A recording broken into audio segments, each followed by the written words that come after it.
So, to dig in more to job sites, um, how should professionals and executives use a job site to job search online? Well, before you sit down in front of the computer, it's so important to do that work that you recommended at the start of our conversation, getting that clarity about your jobs.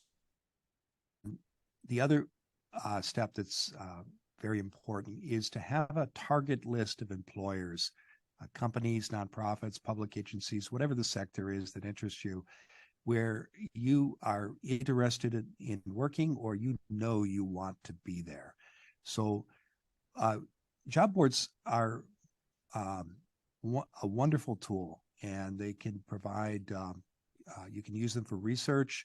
So once you know what position you want and you've identified your target companies, you can use a job board to figure out what the market pays for salaries for the position you want and at the places where you want to work.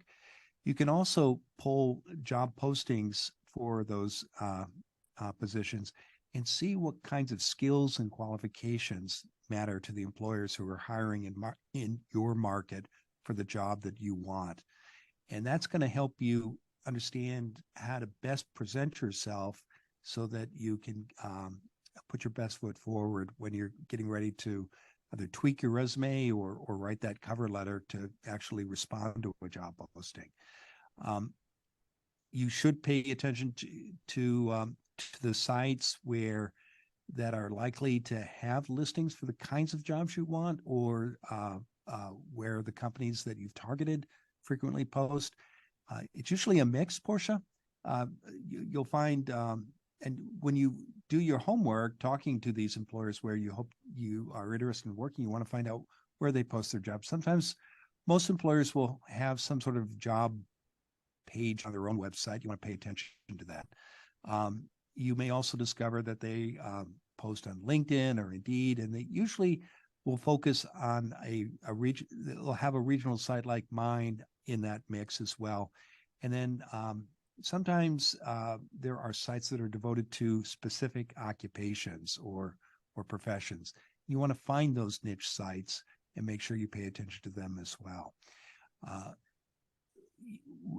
Depending on where you are in your career, you probably only want to spend a portion of your day looking at websites, or job boards rather, because the way hiring works, referrals and word of mouth are so important, and you want to tap into that.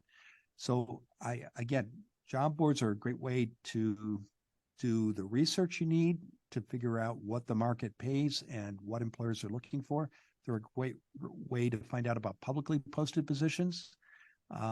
And if you're early in your career, you probably, since you're looking at entry-level positions that tend to be more frequently posted and not filled through referrals, you probably want to spend maybe 40-50% of your time looking at job boards. But if you're mid-career or in a senior position, it's probably 20 or 30%. So what are you doing with the rest of your time? You're recognizing how hiring works. And as you know, hiring managers want to reduce risk. Nobody wants a hiring to go bad. It's not good for the candidate. It's not good for the employer. So how do employers reduce risk? They put a lot of stock in referrals. They ask their employees for references. They ask their colleagues and former employees, and they are open to hearing from people. And I would challenge your listeners, and I know you've had this experience, I have too. We've been put in charge of selecting people for an interview. We've got a stack of resumes. You work down the hall from me, and you come down and you say, "Hey, Mac, I just spoke to Mary. She said she's applying for this position, and she and I were on a committee together for our professional chapter. I think you should talk to her."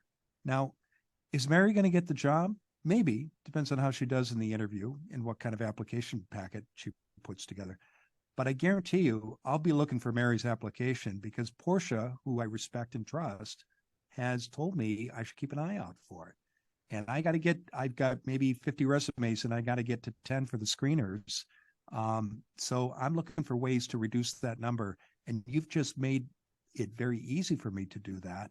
You've also helped me manage risk because you're putting in a good word for this person. And I know because you and I work together and you care about your reputation, you wouldn't do this lightly.